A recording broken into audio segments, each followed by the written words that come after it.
वसई विरार शहरात रात्रीच्या वेळी घरफोडी आणि वाहन चोरी करणाऱ्या रेकॉर्डवरील एका सराईत टोळीला अटक करण्यात वालिओ पोलीस ठाण्याच्या गुन्हे प्रकटीकरण शाखेला यश आले आहे। या टोळीकडून तब्बल 8 गुन्हे उघडकीस आणत 3.5 लाखांचा मुद्देमाल जप्त केला आहे। वसई पूर्व येथील चिंचपाडा परिसरात ग्राफिक आर्ट नावाचा कारखाना आहे।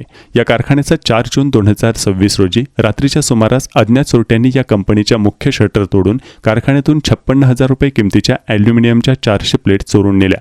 या प्रकरणी वालिओ पोलीस ठाण्यात गुन्हा दाखल करण्यात आला होता। परिसरात वाढत्या चोरीच्या घटना पाहता वालिओ पोलीस ठाण्याच्या गुन्हे प्रकटीकरण शाखेच्या पथकाने तपास सुरू केला होता। मिळालेल्या माहितीच्या आधारे या पथकाने वसई पूर्वेच्या भागातून 5 सराईत आरोपींना अटक केली।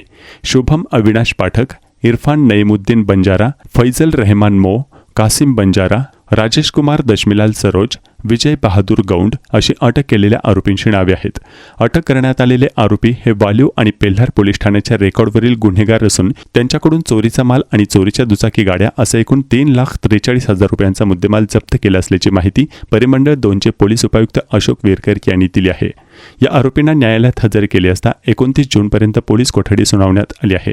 त्यामुळे आणखीन अन्य ठिकाणी गुन्हे केले आहेत का किंवा अन्य कोणाचा सहभाग आहे का याचा तपास केला जात आहे, असेही वेरकर यांनी सांगितले आहे।